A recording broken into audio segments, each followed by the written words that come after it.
अच्छी बात यह है कि over the period of time ये टाकराज में हम मेच्योर आउट हो गए और हम अच्छी मेच्योर बातें करते हैं। सो सनी भाई, coming towards you, Virat Kohli की form has been a concern for a very longer period of time, और मिडिल ऑर्डर में कहीं ना कहीं इस मामले में अगर टॉप ऑर्डर से, क्योंकि रोहित ने जिम्मेदारी संभाली हुई है, शुभमन गिल ने बड़े अच्छे से वो जिम्मेदारी संभाली हुई है, अगर तो जल्दी विकेटें हासिल हो जाती हैं रोहित शर्मा एंड शुभमन गिल की, डू यू थिंक कि मिडिल ऑर्डर में आके थोड़ी सी परेशानी हो सकती है इंडिया को? देखिए, अगर किसी भी खेल में, किसी भी फॉर्मेट में अगर ओपनर्स ने अच्छी शुरुआत नहीं करके दी तो फिर दबाव तो जरूर बनता है नंबर 3, 4, 5 पर जो बल्लेबाजी करने आते हैं।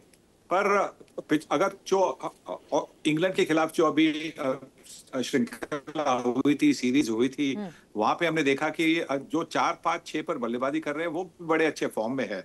अक्षर पटेल अच्छी बल्लेबाजी कर रहे हैं, हार्दिक पांड्या भी है। तो भारतीय टीम के पास ऑलराउंडर की वजह से, जो 3 ऑलराउंडर है, अक्षर पटेल, हार्दिक पांड्या और रविंद्र जडेजा, पहले विकेटें जल्दी जाती है तो भी परेशानी की वजह नहीं होगी, क्योंकि उनके पास वो काबिलियत है कि वो रेस्क्यू कर सकते हैं और बड़ा स्कोर बना सकते हैं। तो एक जमाने में नंबर 6 के बाद में भारतीय टीम के पास बल्लेबाजी नहीं होती थी, अच्छे बल्लेबाज नहीं होते थे। अब हमारे पास हार्दिक पांड्या जैसे है, वो बड़े बड़े हिटर भी है, वो नंबर 6, 7 पर बल्लेबाजी कर सकते हैं। रविंद्र जडेजा भी बल्लेबाजी कर सकते हैं। इसीलिए अगर पहली 2-3 विकेटें गई तो भारतीय टीम नर्वस तो जरूर होगी, क्योंकि हर एक मैच में नर्वसनेस तो होती है, पर जो परेशानी होती है वो शायद उतनी नहीं होगी। मैं सवाल ये जानना चाहता हूं कि बाबर आजम को क्या हुआ। जैसे आपने विराट की ही बात की, विराट तो चलिए एक पीक तक भी गए, दुनिया के नंबर 1 बल्लेबाज रहे for a longer period of time. Babar को क्या हुआ? Because Babar was a promising player. मतलब इतनी इनसिक्योरिटी उनको क्यों हुई, ये मैं आपके दोनों एक्सपर्ट से भी जानना चाहता हूं। बिकॉज मुझे ऐसा लगा जब बाबर को कप्तानी से हटाया गया, उसके बाद जब शाहीन को कप्तान बनाया गया, मुझे लगता है कि बाबर को कप्तानी वापस नहीं लेनी चाहिए थी। 4 महीने में तो चोट होती है, उसके घाव नहीं भरते, कप्तानी के घाव। उसके बाद से मैंने देखा आपकी पाकिस्तान की टीम ना तितर बितर हो गई है। आप अगर ये सवाल मेरा आगे पहुंचाएं तो। यूसुफ, सबसे पहले मैं आपसे जानना चाहूंगी ये जो बात अभी विक्रांत ने की है। मुझे जो लगता है कि बाबर की टेक्निक में थोड़ा प्रॉब्लम है, मैंने कल भी बताया है।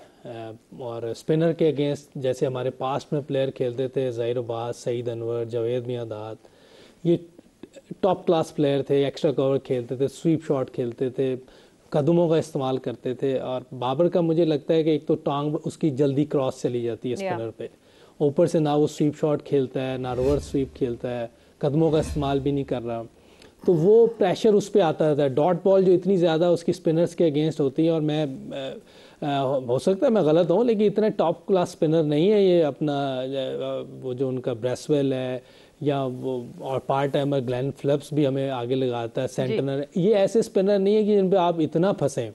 तो टेक्निक का प्रॉब्लम है, मेंटली कोई है तो ये तो वही बता सकता है कि उसको मेंटली भी कोई प्रॉब्लम है, लेकिन बज़ाहिर जो नज़र आ रहा है टेक्निकल प्रॉब्लम मुझे ये नज़र आ रही है कि उसको इस पर अपना काम करना पड़ेगा बहुत ज़्यादा। चाहे वो उसे 8-10 साल हो गए खेलते हुए, मैं पहले भी कह रहा हूँ सीखने का टाइम कभी भी ख़त्म नहीं होता, जब तक आप जिंदा हैं आपको सीखना है। और इसमें मुझे ये प्रॉब्लम नजर आ रही है, इसको ये जल्द अज जल्द इसको ठीक करना चाहिए। नहीं, मैं बिल्कुल सही कहा, बस मैं इतना बस जानना चाहता था वो कप्तानी वाला, अगर शाहिद भाई अगर उस पर कुछ, क्योंकि मुझे इंडिया में बैठ के ये लगा कि जब एक बार आपकी कप्तानी ले ली जाए, और इंडिया में क्या हुआ पिछले 25-30 साल में देखें, कप्तानी की ट्रांजिशन बड़ी अच्छी होती थी, एक कप्तान से दूसरे फिर आगे। मुझे लगा वर्ल्ड कप 23 के बाद जब बाबर को हटाया गया, शाहीन को बनाया गया, फिर बाबर ने कहा नहीं जी मैं तो फिर कप्तानी करूंगा, फिर हटा दिया गया। मुझे लगा कि आपके ड्रेसिंग रूम में ना उस चीज को लेकर शायद भाई खिलाफत हुई है। मेरा ये यहाँ से मौकिफ है, आई डोंट नो आप क्या कहते हैं। नहीं, खिलाफत का मतलब तो ये नहीं है कि आप अपनी परफॉर्मेंसेज ना देना शुरू करो। खिलाफत का मतलब तो ये तो सब कॉन्टिनेंट में चलता रहता है, पहले भी चलती रही हैं कप्तानी की चीज़ें, आवाज़ें होती रही, आप लोगों की तरफ से भी आवाज़ें आती रही हैं, लेकिन इसका मतलब तो ये नहीं है कि मैं कप्तान नहीं हूँ तो मैं परफॉर्म नहीं करूँगा। ये तो मैं अपने साथ ज्यादती कर रहा हूँ ना, मैं तो जान के अपनी परफॉर्मेंस तो खराब नहीं कर सकता। एक पैच आता है, और विराट की बात कर लेते हैं, विराट से नहीं हुए रन लेकिन हम यहाँ बैठे हुए हम ये कह रहे थे कि नहीं उसकी क्लास है, वो करेगा, कमबैक करेगा। तो इसी तरह बाबर भी है, सारा साल उसने 4-5 साल परफॉर्मेंसेस दी हैं, आईसीसी का टॉप नंबर 1 रहा है वो लड़का, अब परफॉर्मेंस नहीं होती। सुनील भाई बैठे हुए हैं यहाँ पे, बड़े प्लेयर है, बड़े बैट्समैन, मोहम्मद यूसुफ बड़ा बैट्समैन रहा है, इन लोगों की परफॉर्मेंसेज नहीं होती। हाँ, परफॉर्मेंस ना होना अलग चीज है, उसको परफॉर्म करना किस तरीके से वो आर्ट है, वो आना चाहिए एक बड़े प्लेयर को। बिल्कुल इंटेंट जो है वो सामने आनी चाहिए। भजी आपकी तरफ मैं आऊंगी, और जिस तरह अभी मैंने थोड़ी देर पहले सनी भाई से भी ये पूछने की कोशिश की थी, बुमराह के बगैर इंडिया, बहुत ज्यादा उस पर एक डिबेट रही। Bumrah is a very important factor for India in the recent past, he has been the spearhead bowler for India. ठीक है, शमी ने आपको परफॉर्मेंस देकर दी कल, जो कि सब डाउटफुल थे, इवन रोहित डाउटफुल थे कि पता नहीं किस तरह परफॉर्म करेंगे, क्या शमी की परफॉर्मेंस होगी। बट उसके बावजूद without Bumrah less India in front of Pakistan matter करेगा? देखिए, बुमराह का नहीं खेलना पाकिस्तान के लिए बहुत अच्छी खबर है। भारत ऑब्वियसली चाहेगा कि बुमराह फिट हो, वो खेलें, बट बुमराह फिट नहीं है तो भारत को उसका विकल्प तो ढूंढना ही है। और जो हाल फिलहाल में हमने देखे हैं लड़के, शमी वापसी कर रहे हैं, कल 5 विकेट लिए, स्पिनर अच्छे हैं, तो बुमराह के बिना भी भारतीय टीम को जीतना आता है और सीखना पड़ेगा। और बुमराह हमेशा के लिए तो खेलेंगे नहीं, कपिल देव साहब नहीं खेले, इमरान खान साहब नहीं खेले, है ना, और बड़े बड़े खिलाड़ी जो है वो खेल के चले जाते हैं। अफरीदी चले गए, है ना, सकलैन मुश्ताक चले गए, यहाँ से अनिल कुंबले चले गए। तो आपको उन खिलाड़ियों के बिना भी जीतना आना चाहिए। और ये बात सही है कि ऑस्ट्रेलिया में बुमराह अकेले पड़ गए थे, अगर उनके साथ शामी वहां होते तो शायद ऑस्ट्रेलिया का दौरा भी भारत जीत के आता। बट कहीं ना कहीं भारत को ये बुमराह के बगैर सीखना होगा कि कैसे जीता जाता है। अब कोहली है, कोहली नहीं रन बना रहे तो भी भारत जीत रहा है।